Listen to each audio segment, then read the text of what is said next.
first-generation immigrant to Australia, I have always been fascinated and deeply connected to my homeland.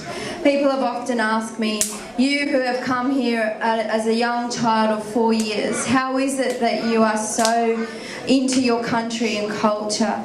And I think it's important in a country like Australia to keep your traditions, to keep your language and your vatan, you know, to your homeland.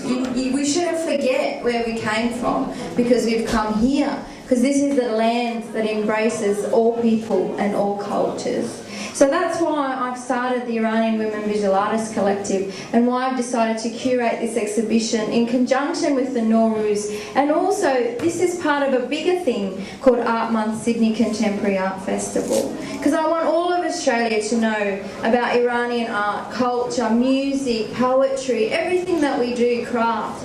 Because the Persians have influenced every great thing in civilization. So we as this young generation need to keep going and not forget our homeland, our vatan. So that's very important. And I feel that that Sam and I have this in common as first generations. It's a common narrative that we share, and we're very honoured to have you here to support the community and the great work that you do in politics. Thank you. And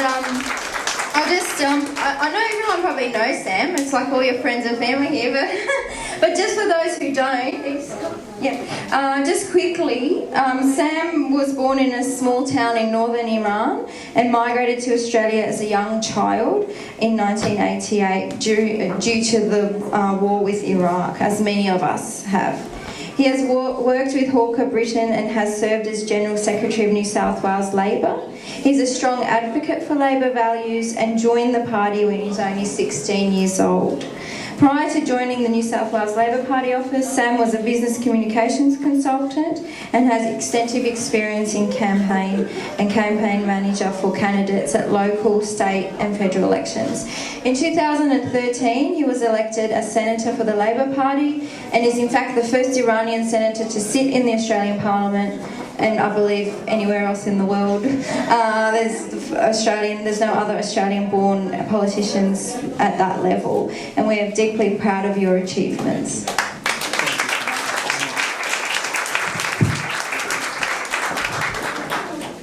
Sorry, I'll try and keep this fairly brief. Can everyone up the back, can you hear me up the back?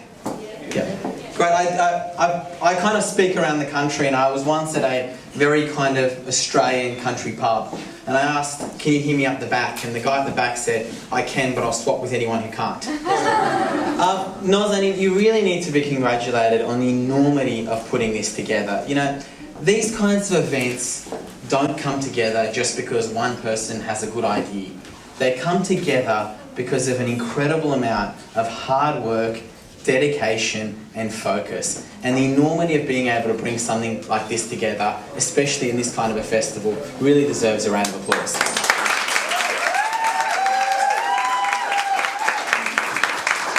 Now, I acknowledge there are a few Kharijis, as we call them, or non-Iranians in the room, but I am going to try and say a few words in Farsi, and my mother's here to correct me whenever I get it wrong.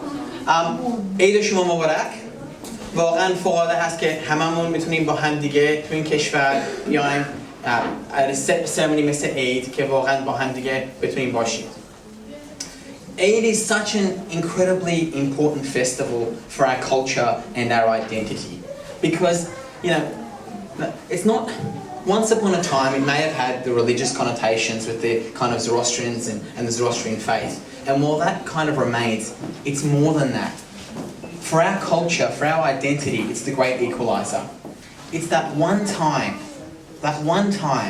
of year that every Iranian or every Persian, everyone who shares our culture, shares our identity, stops for a moment together and actually experiences and enjoys it. And they do it with the families and the people that they love. You know, when we first came here, we used to do it with our grandparents and uncles and aunties, and as the years go by, you know, I'm sure you've all experienced this, there's less and less of them with us anymore as they pass on. And yet we share that experience with our children and the next generation. And it's so important, isn't it, what you're saying before, this idea of culture, this idea of identity, this idea of maintaining being Persian, maintaining this history and this long line. And what makes Australia so fantastic when we do multiculturalism right, when we get it right in multiculturalism, is that we're able to live in this country that effectively says, we want you to maintain your culture, we want you to maintain your identity, and be Australian at the same time. And we are all better and stronger as a result.